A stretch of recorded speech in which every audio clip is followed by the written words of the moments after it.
They arise from the earth and take flight through dark skies. Incandescent enigmas that tumble and twirl like sentient beings made of light. Some stay a while, mesmerizing witnesses into shocked gasps and mumbled curses.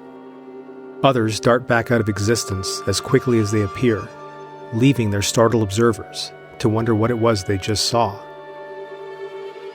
Although they vary in size and color and frequency and duration, all are united by the uniquely mysterious origin of their existence. No one can say with any certainty what they are, but all agree on one thing: ghost lights or a trip.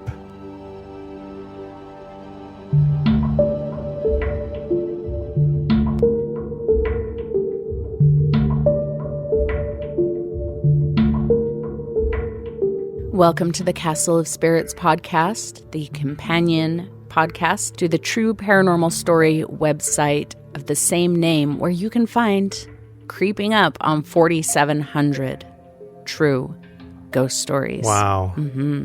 This is episode number 16, and today we are going to talk about something that is very dear to my heart. That is ghost lights, or will-o'-the-wisp, or mystery lights, or ignis fatuus. Right, and how did we come upon this topic to discuss? What was the impetus behind this? So we received an email from Christy, and she was sharing her local ghost story. Her hometown haunt. Her hometown haunting. It's called the Buck Hill Ghost, and this is in the Ottawa Valley in Ontario, Canada. So we decided to look into this, see what we could see, and share it with you fine folks. So here we are. Yeah, we got that a couple of months ago, and it really interested me. Mm-hmm. And I wanted to take more of a deep dive into this. And I think it's interesting. It is not fortuitous. It is good happenstance that it happens to be the 16th episode, because the podcast is officially old enough to drive, and a lot of these things you got to drive to get to them, to see them. It's true. Yeah, a lot of these stories take place in cars. In and out of cars, in areas sometimes known as BFE. Wow. However, there are places that you can go to see ghost lights that you would have to take a long plane ride to get to. And we're going to talk about a few of those. But I looked into the Ghost of Buck Hill Road. And what did you learn about it? Okay, there's a place called Ontario, Canada. I've never heard of it. And the only place in Ontario, Canada I've ever been, near, was Ottawa. So that's my frame of reference. So this Buck Hill Road is located out near Round Lake, Ontario. There's a lot of camping and stuff like that. Mm-hmm. Lots of recreation. I never went there, but now I want to. Yeah. Because there, near Round Lake, Ontario, on a lonely road, there walks a ghost. Walks a ghost. Well, at least that's how they describe it over there. There's a mysterious moving light. It moves parallel to and around the area of Buck Hill Road. And so you wonder, what is this phenomenon? And I shall endeavor to tell you. What is with that voice? It's my new radio voice. Okay. Shut up. I'm trying it out. He's trying it out, folks. Okay, so the story is, the legend states that sometime around the 1930s, there was a logger living in that area with his wife, his daughter, and the family dog. Now, normally I would insist that we assign a name to the family dog, but since we don't have a name for even the logger or the child or the mother, I figure we can just let that go. Yeah. But we can imagine that it was a very adorable dog. It was a dog. So, yeah, it was adorable. Right. I bet it had a cute name. Maybe Pookie? Anyway, keep going. So in that area, they got some fierce snowstorms. And on one particular snowy night, the logger came home from work, punched the clock logging, and he came home from work. He came into the house and he said, "Do not go out there. I will take care of the firewood." So he, I guess he set his keys down like you do. He skipped checking his email and he went straight out to gather some firewood so that the house could, be made warm so they could survive the night, right? So he goes out, gets the firewood, comes back, and his daughter's gone. And that dog is gone. And he said, "Well, what's going on, right?" I would imagine that the mother is beside herself. She didn't notice them leave. The legend doesn't give any details about that, but basically what happened is that when the logger left, at some point the dog got out into the snowstorm, and the daughter, of course, what do? You go after the dog. Right. You're out, Pookie, I don't want you to die out there. It's cold, right? And, gone were the dog and the child. So, the logger frantically got his stuff. He got a lantern and he went racing out there looking for his daughter. He did not find her, and she was presumed dead. And of course, all legends like these start out with tragedies. So this was the tragedy. There's no word on whether the dog made it back, but all we know is that the daughter didn't make it back. And so, as a lot of these stories go, the logger was heartbroken and unwilling to accept his loss. So every night, he would go out in search of her. With a lantern. With a lantern, presumably, after a while to, find out where she may have wound up. Right. Did he die out there looking for her? Because I imagine that the ghost we're talking about is his ghost and not hers. Exactly. But here's the real tragedy, is that he never gave up looking even after his own death. Bum, bum, bum. Meaning, he lived many years, and for many years he searched for her, and even after his own demise, he continues to search. And that's the story that's assigned to this light that people see out there on the road. And it's, typically just a light that is seen bobbing and weaving and moving as if somebody's carrying a lantern. I think it's interesting that the majority of the stories that I read this week on this topic, at least the modern ones, the light is almost all the time attributed to a lantern of some type. It is. A few of them are trains, but a huge percentage of them are lanterns. Exactly. And not only is there the visual element, but there's, at least in the case of Buck Hill Road, witnesses have reported unusual phenomenon upon seeing the light. Oh, People saying their car engines died, their, like their dashboard, their electrical consoles failing on them, and then just a general eerie feeling of something not being right. But one thing that I found interesting about the Buck Hill legend was that it also incorporates like a bonus ritual. That's not always associated with these types of ghost lights. It's the flashing of car headlights. Now, the flashing of car headlights is a thing that people do like in cemeteries and certain places, but it's not always also attributed to a light. It's usually seeing some sort of silhouette. We have a story like that here in our town, in the cemetery.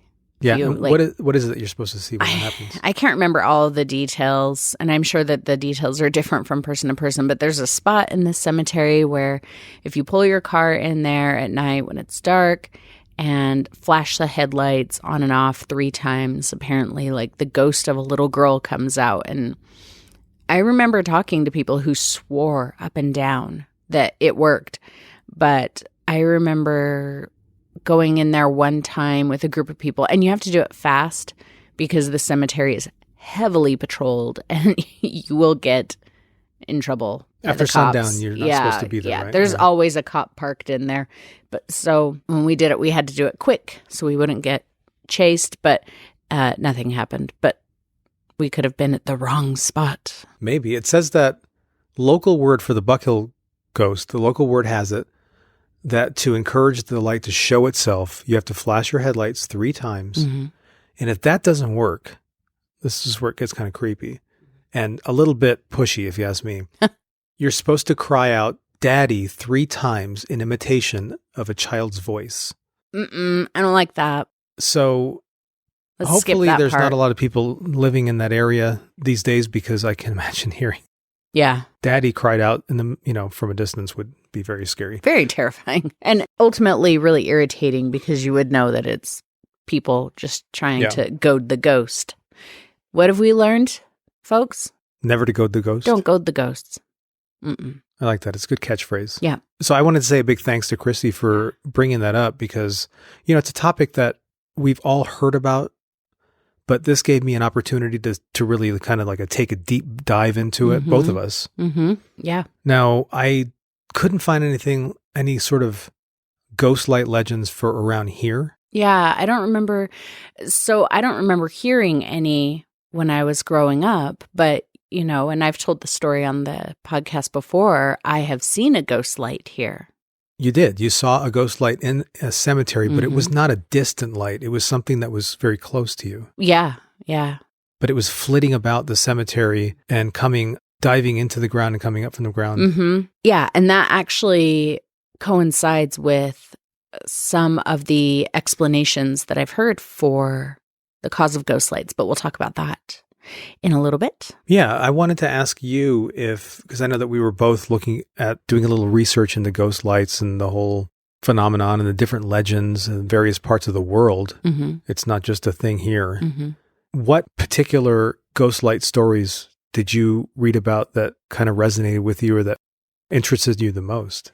So there are a couple that I was super interested in, and there's videos on YouTube that actually show these phenomenons in action. So it's not just like, an interview where a guy's saying, "Yep, right over there, I saw a light." There's lots of video evidence of these ones, and whatever you think the explanation is, those videos are there. So the first one, it's one that I've been pretty fascinated with for a long time. It's called the St. Louis light, the St. Louis ghost train, and that's in Saskatchewan, Canada. And we will add a couple of links in the video description to YouTube videos where you can go and see this. So the story is there. A lot of them have very similar stories to this one. But the story is that there was a guy who was working on the train, whether it was the conductor or whatever, I don't know. And the train was backing up, and he got out of the train. It was backing up very slowly. He got out of the train to look at something. I think it was like to remove some sort of obstruction on the tracks or to maybe something like that. Yeah. And he fell down and the train backed over him. And while he was out there looking for whatever he was looking, he was carrying a lantern. So, like you do. Right. So this one is a little bit unique to some of the ghost light stories that I researched, in that there's two lights. There's a bright white light, and there is a smaller red, faint, bobbing light. So the bright white one they attribute to the train, the red one they attribute to a lantern. I'm envisioning the opening sequence from Something Wicked This Way Comes. Yeah, only without the smoke. Yeah. Right. Yeah. Didn't we see a movie with a ghost train? No, I think there was an episode of Amazing Stories about a ghost train that came through this kid's bedroom or something. Through his living room to pick up his grandpa. I remember. Yeah. I remember that episode fondly. Yeah, I remember that episode. The interesting thing also about this one is there is no train track there anymore. There used to be, but the train track was pulled up years ago. You can still see where it was. The path is still there. Yeah, doesn't it? The land now is privately owned. I think most of these are, there's a few of them that I looked at that they're like, this is privately owned. Don't go back there. It looks more like a path than really a train track area. Mm-hmm. But they know for a fact there was a train out there. Right. There's always people looking for explanations, obviously, which I think is the wise thing to do, to always look for an explanation. And one of the explanations for this is that it's not a ghost, but that it's headlights and taillights from a highway. The distant car light theory. Yeah. Which is something that I think about immediately too. Right. And for some of these, like the Paulding light, I think that one is pretty obviously car lights. It has almost an exact same storyline as this one, but from some of the videos I've seen on the Paulding light, it's cars. But I would love to hear otherwise. If you've ever seen the Paulding light and you believe that it was absolutely a ghost, you better tell me about it. Correct me, please. Well, it's kind of hard to look on the internet for stories like these and to not get a scientific explanation. Right. Which is kind of, I don't know, it kind of kills the fun. Well, it does, but I think it can deepen the mystery too. So like I said, Paulding Light, I believe, is cars. But the St. Louis ghost train, I don't know that I believe that one is cars. And the reason why is because lots of the videos I watched, they showed the area in the daylight as well. So you got to see what the land looked like. And the trail kind of goes off in the distance and then it curves around to the right and you can't see where it goes beyond that. But on the left side is this thick growth of trees. There's a bunch of trees there. Now, they say that the light coming from the freeway behind it is like dispersed by the trees, so it looks bigger than it really is. But from the videos I've seen, the light that you see is not a dispersed or refracted light. It looks solid and it's bright, like way brighter than an unobstructed headlight would be in the distance. But anyway, so I don't know if I don't think that one is car lights. Well, I looked at the St. Louis ghost train story too. Mm-hmm. And one thing I read was that there have been lights seen in that area for over 100 years. And the light, the witnessing of the light predates the sort of the arrival of motor vehicles to that part of the world. Right. And the highway itself. Yeah. Yeah. So that's only a partial explanation, but I actually prefer to think that it may be the headless train man. The train man with his lantern walking up and down the old trackway looking for his head. Yeah, and so many of these, at least the ones in the United States, I saw it must have been at least half a dozen that have a similar story. And it makes you wonder who came up with that story originally. It's not something that just... Right. It's not something that just happens that people in different parts of the world start coming up with this same story. That had to be somebody, a genesis, the origin story had to have arisen from one individual. I wonder who that person was. Mm-hmm. Yeah, I always think of things like that too. Sometimes I wonder if it was like a famous writer, like, I don't know, Mark Twain or something, that he had this creepy idea that he just, passed on one time and it just blossomed from there. Or if it was somebody like a really frustrated writer who came up with this idea. There have been storytellers throughout history that have never been published. That could be. It's true, yeah. Like Grandpa Finkelstein or... Oh, okay, we're going down weird roads now. So what stories did you find besides Buck Hill that were particularly interesting to you? That's it, actually. No, I'm kidding. One thing that I did want to focus on was the fact that it's not just something that happens. Ghost lights aren't just a province of, small towns and villages in the United States. A little bit farther south in North America, we have one in Mexico. Ooh. So there's a mythological creature that dates back as far as the Aztec Empire. Ooh. And its name is unpronounceable. Do your best. Just give it to us. We understand that you are not ancient Aztec. But I have the Google, and I did an exhaustive search of how to pronounce this word, and I came up with bupkis. That's not how you pronounce it. Oh, I was going to say, I've heard that word. But it's, it's just like any one of those Aztec words that they're beautiful sounding, and they look like something completely foreign. Right. But you look at it and you realize, okay, it's being presented to me with the letters of my alphabet. I should be able to pull this off. My attempt is going to be this. The Lalpuchi. Okay. Lalpuki? Mm-hmm. No, I just said the dog's name was Pookie. Lalpuchi. Good job. We're going to stick with that for now. The Lalpuchi of Mexican folklore. I believe the T is silent, but I encourage anybody who's listening out there to correct me if I am saying this wrong, and I assure you I am. But aside from pronunciation, this is a fascinating story. Let's hear it. The Lalpuchi is a spirit that takes the form of a woman. Mm-hmm. She enjoys drinking blood, long walks on the beach. Mm-hmm. That part I'm just kidding because I am a kidder. You're editorializing. Exactly. But she even has psychic powers. She is like a vampire / sorceress combo I like it. She is a bruja, or a witch, that she can morph from human and into steam form. Ooh. Right? And also apparently into light form. Mm-hmm. And she's commonly seen, as lights that kind of fly above the countryside on their various errant errands. Mm-hmm.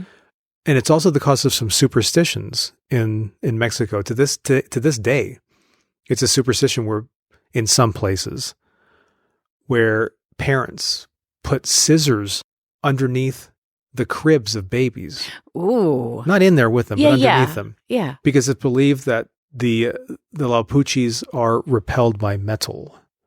So I wonder why scissors specifically. Maybe just to amp up the threat level. It's metal and it will cut you. Exactly. I'm afraid of scissors. If I was a bruja, I'd be terrified of them. I thought you were going to go a different way with the scissor thing. So I was reading a lot about will-o'-the-wisps, which is kind of a name that is used for ghost lights, mostly in Europe, England, Ireland, things like that. But you talking about the scissors reminded me of one part of it. It's a Cornish pixie light, and it's believed to be a lost soul. This is from Wikipedia. There's a link in the description. On being confronted with the specter, tradition prescribes 2 remedies. The first is to turn one's cap or coat inside out. I just see somebody like being approached by a specter and furiously taking off their clothes and turning it inside out to put it back on. 1 second while I arrange my outfit. It stops him dead in its tracks and the ghost goes away.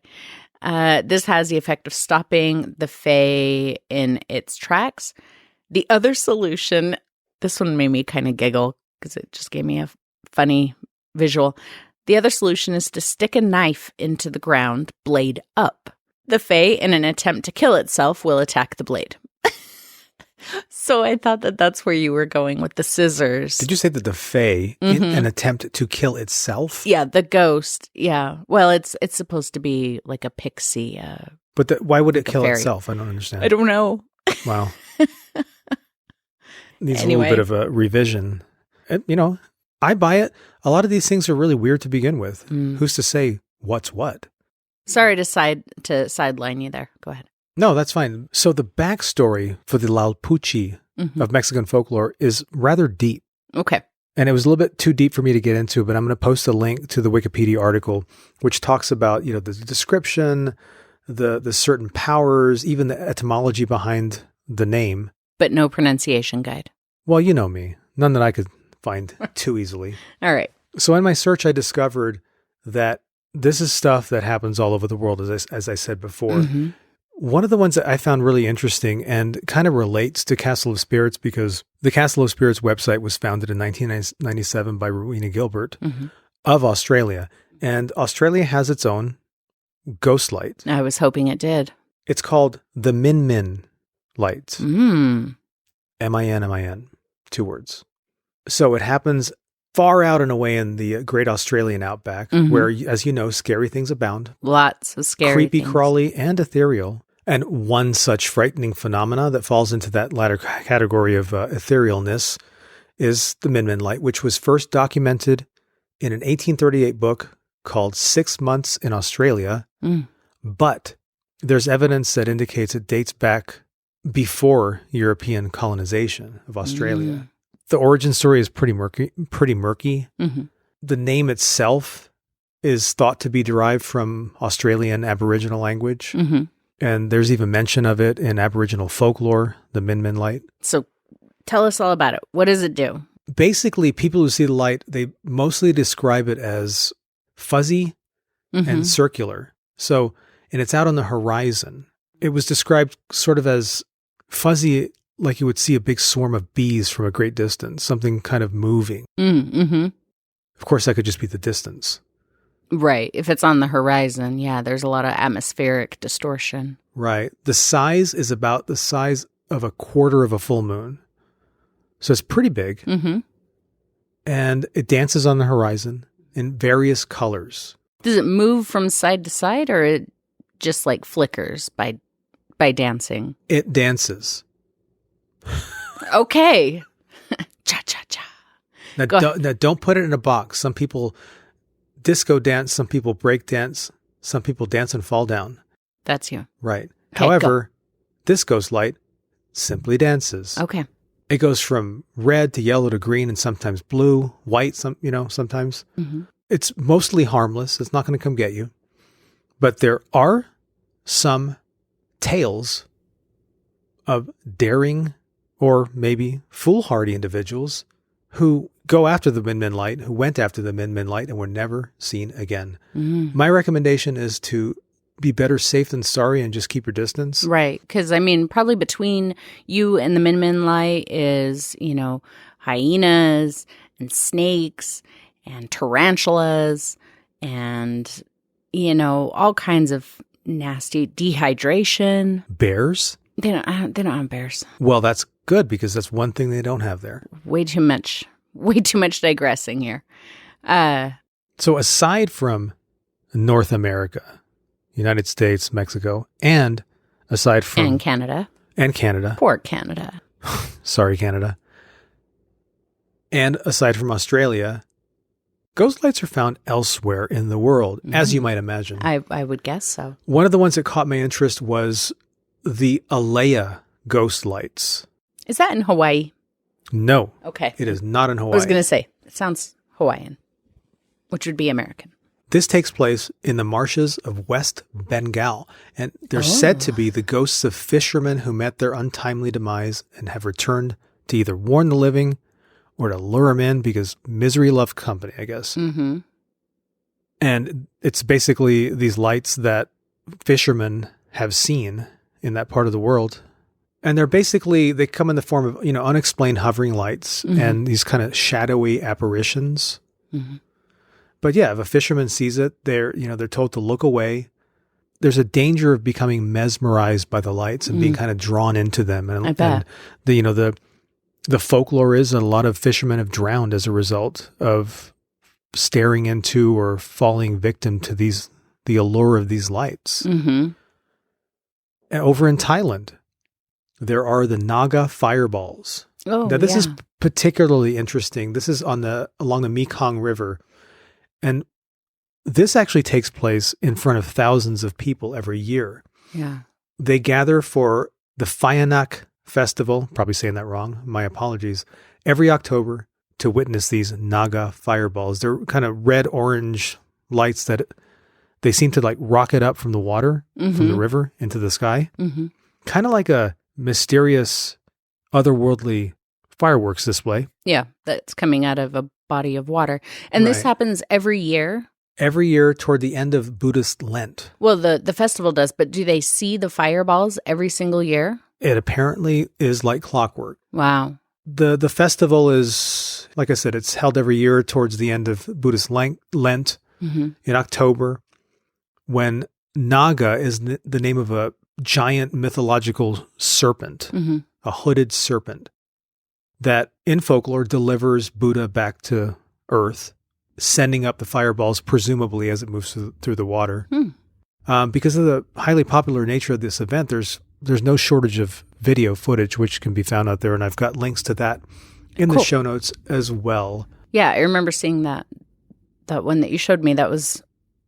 It was pretty impressive. I didn't expect to actually see it or to see something and think, I guess it could have been a fireball, but there was 3 of them. So when you look into the Naga fireballs, there's no shortage of, you don't have to look far, in other words, to hear people talk about how they think this is fake or, here's an explanation for it. It is something that happens like clockwork and people line up along the riverbanks to watch it happen. So, well, I think that no matter the phenomenon, no matter where in the world it is, there's always going to be people searching for a rational explanation. And I think that that's a healthy thing, rather than just embracing something and saying, nope, this is absolutely the answer. I think that's a good thing to do. Well, and it looks like in a way that the believers and the non-believers both kind of subscribe to their own explanation rather than just saying, wow, this is a really cool phenomenon, or I don't know what it is. Which keeps it a mystery and keeps us talking about it. Right. Exactly. So I wanted to come back stateside, as the kids are saying these days. And are they saying that? Yeah. I thought I heard them say that the other day when I was hanging out at the bowling alley. And tell you about another one that I found particularly interesting, mostly because there's a really great video about it, which we will put in the show notes. You should really check this out. It's called The Ghost Lights of the Smoky Mountains, and it's near Cherokee, North Carolina, in the Thomas Divide Overlook. Well, that's where this video was filmed. It was the Thomas Divide Overlook. And in this video, I didn't hear any lore like, oh, it's a miner who, whatever, or a guy laid down in front of his train and got run over by it again. But it does have all the people saying, well, this is the explanation or this is the explanation. But when you watch this video, it sure looks like either a ghost or natural phenomenon or whatever. I think in here they did say that historically the Native Americans in that area believed that they were the souls of their ancestors that they would see in this mountain. And when you watch the video, there's a lot of lights in this mountain, and one will kind of pop up and flare really bright for several seconds and then just kind of dissipate or just turn off altogether. Other ones, it looks like they're slowly kind of sparkling and moving down the edge of the mountain or cutting across it at odd angles. It's not like if it were an ATV, some of these you'd be like, that ATV is traveling really fast to cover that much ground. It's not a car because they wouldn't build roads on this mountain in some of these directions. And some of them are stationary, some of them move very slowly. But you should watch this video. It's really super fascinating. And it starts when it's still a little bit daylight. So you get a pretty good idea of what the mountain looks like. You're not just staring at a big black void where a light is popping up. It slowly gets darker as the video goes on, but there's tons of lights. It's not just one, and it does kind of remind me a little bit of the Marfa lights, which I think most people who at least have any kind of a peripheral knowledge about ghost lights know about the Marfa lights. Is that the one that was covered on, was it Unsolved Mysteries? Oh, I'm sure it's been covered on just about everything. Yeah, I'm very familiar with the name Marfa lights. Yeah. So it's in Marfa, Texas, and it's this big plain, big flat plain, and there's also videos of this on YouTube as well. People will see these lights just kind of pop up in the distance and kind of sparkle for a minute and go away, or they'll move a little bit, change color. And the Marfa lights were first documented like early 1900s, turn of the century type era. And the first people who claimed to have seen them said that they thought that it was campfires when they first saw it. But then as they kept going back by the area, the fires would move or go out suddenly, and they realized these lights aren't acting like campfires act. And that's exactly what you see in this Smoky Mountains video. Now, you mentioned something, Vince, about the swamps. Yes. So that is also very similar to ghost lights or will-o'-the-wisps that are documented in England and Ireland, Europe, Scotland, all of that type of area. So I think that there's a couple different things here. There's these lights that show up on rocky desert plains or mountains, someplace where there isn't swamps. And then there's the lights that show up in these swampy areas. And in England, they have a lot of the same stories about if you see the lights, it's, these spirits that are trying to lure you out into the bog. They confuse travelers. Yeah, I think that people are absolutely seeing these things. I think that they're real. It's not just a story that there's a light. No, there isn't. People are actually seeing these lights, whether they are these ghost train lights or like the Marfa lights type thing or the swamp lights. They all seem to be very different, but people are seeing them. So something, whether it is spiritual or paranormal, or whether it's got a natural explanation that hasn't been determined yet, I think it's a really fascinating phenomenon that happens. It really is, and it kind of reminds me. I mean, I guess they're almost in the category of like maybe atmospheric optical phenomenon, the Fata Morgana. Fata Morgana. I think it's not the same thing. No, it's not. But I mean, we have the Northern Lights. We have the Aurora Borealis. If you can, I'll just call it Northern Lights. Yeah, we have those, and I mean, there's a scientific explanation that's accepted. You can go to that part of the world and see it. You can sometimes even see it where we're not supposed to see it. Yeah. The Fata Morgana is explainable. Mm-hmm. There aren't actually cities in the clouds. Well, maybe there are. Well, maybe there are. Maybe we should take a deep dive into that at a future. Maybe so. In a future episode, because that is quite fascinating to me as well. But at the same time, you can't say that it's all atmospheric because, like I've told before, and I can retell it briefly here, I have seen a ghost light, and it was not atmospheric because that thing was right in front of my face. It went over the top of my hand. So, and we were in a cemetery, and it was popping up out of the ground and kind of going back in, and it was flying around directly in front of us. I guess you wouldn't happen to recall if it had been raining? Mm-mm. No, we would not have gone out if it had been raining.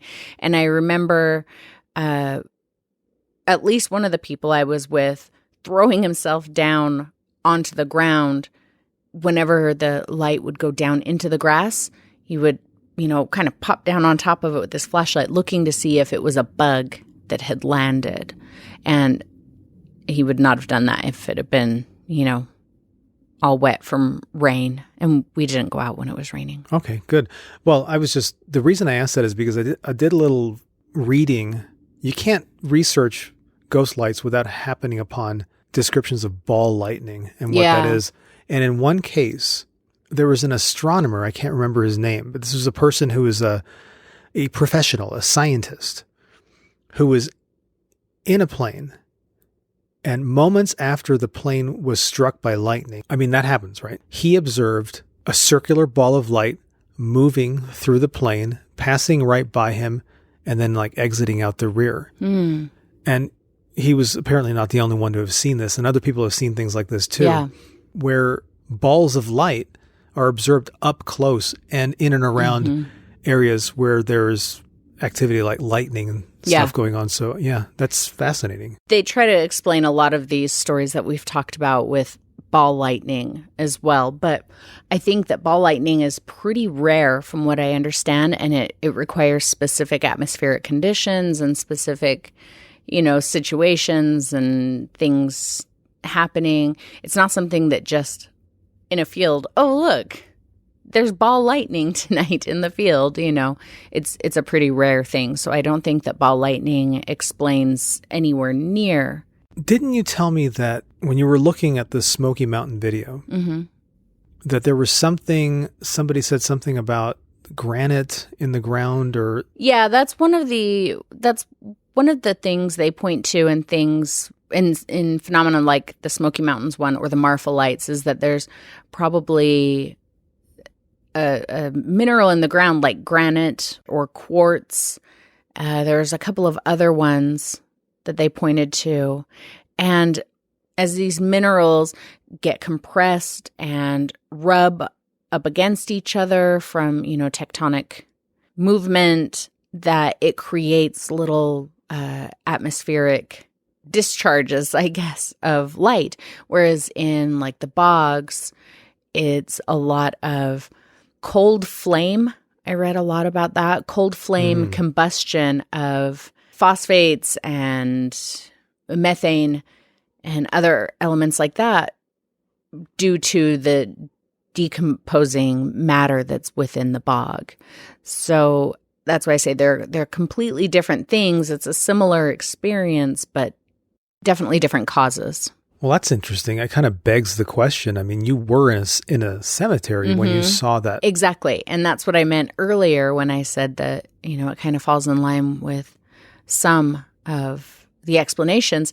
I've also heard of the term cemetery lights, which it sounds like the exact same phenomenon. And I wonder if that's kind of where it comes from as well.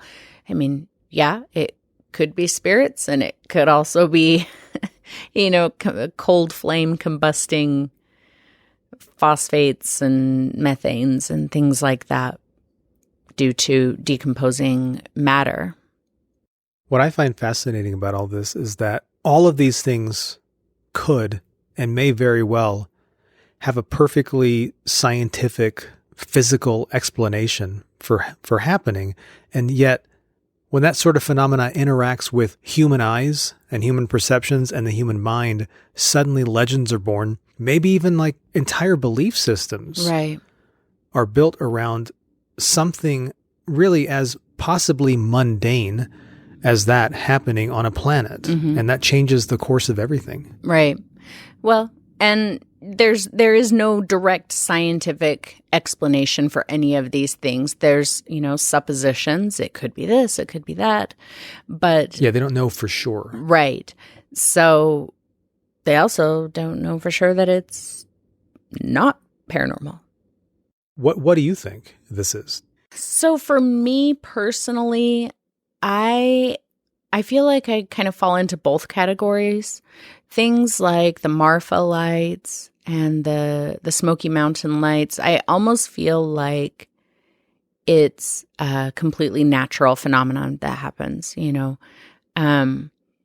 swamp lights, like the will-o'-the-wisp type thing, I don't really know. I think that there could definitely be a natural explanation for some of it, but some of the stories are kind of out there that I think, not out there as in like, wow, that one really got away from you, but out there as in, I don't know that swamp gas can really fully explain some of the stories.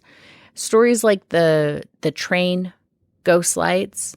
I really do like the St. Louis, Saskatchewan story. I feel like that one, there could be some credence to that. But then other ones like the Paulding light, I think it's exactly what the science says it is. It's headlights. So I don't know. I think you can have some without having all of them. And well, it's just like in the UFO field. I think there's a certain percentage of sightings that are written off as explainable, but there is a small percentage that cannot be explained, or at least that have not been explained with any level of satisfaction. Right. And that leaves a gray area. I mean, it could very well be that these things are happening. At least maybe a small percentage of them are paranormal. Right. Well, and I think that it's that small percentage of paranormal ones that can lead to experiencing the wider selection of non-paranormal ones, right? So somebody experiences something that's completely paranormal and it freaks them out, and they go and they tell everybody about it, and now everybody is seeing it. It's the Bader-Meinhof thing again, right? So one person sees a ghost in a bog, a glowing ghost in a bog, and it's legitimately a glowing ghost in a bog. But now everybody else is going out there looking for glowing ghosts in bogs, and they're seeing the bioluminescence, and they're seeing the illuminated swamp gas, which maybe they never really noticed before or had never wondered about. And now there's this huge percentage of people seeing these ghosts when really it's just a very small percentage of them are real. And the same thing could be with UFOs and all of these things. I think it all boils down to Baader-Meinhof. Or the red car syndrome. And that's a thing. It is. And ghost lights are a thing. They are a thing. Whether you believe they're paranormal or not, they are 100% a thing. A very cool thing, I'd say. And I would like to see some myself. Yeah, I'd like to see it again. If anybody out there listening knows of any ghost light legends that we haven't talked about, shoot us an email, go to the website, castleofspirits.com, get into contact. If you have ever seen ghost lights yourself, if you think that I'm completely wrong about my assessment of any of them, we want to hear all of that. Join the conversation. You can go to castleofspirits.com/lounge and tell us everything. Give us whatever you got. I'd also like to hear from people who actually are ghost lights. Because what better way to settle this argument than to interview an actual ghost light? I'd love to interview a ghost light. So if you know somebody who is a ghost light, also reach out, because that would be pretty fun. I'd say. It would be spooky. Do ghost lights talk? I don't know. Would they just sort of float there? Well, I think if we don't get contacted by a ghost light, then we know that they don't talk. Bob up and down for yes, left and right for no. We will stick to yes or no questions. So, Vince, that's all I have for this Ghost Lights episode. What about you? Well, it's a good thing because I hear the outro music playing in the background. Yeah, I thought I could hear that. Which means that our time now is limited. On this earth? No. Oh, good. Well, yes. What? But that's not what I'm talking about. Oh. No, just that the tape is about to run out, that's all. Oh. All right. Well, we will see you next week with another edition of Castle of Spirits podcast. I still have not hit my professional stride. No, we're working on it. Before we go, though, I do want to mention that we will be sharing some ghost light stories that are found on castleofspirits.com. In the extra-sode this Friday. That's right. And today we will end this episode with a piece of advice that cannot be beat. Friends, don't goad the ghosts. Never.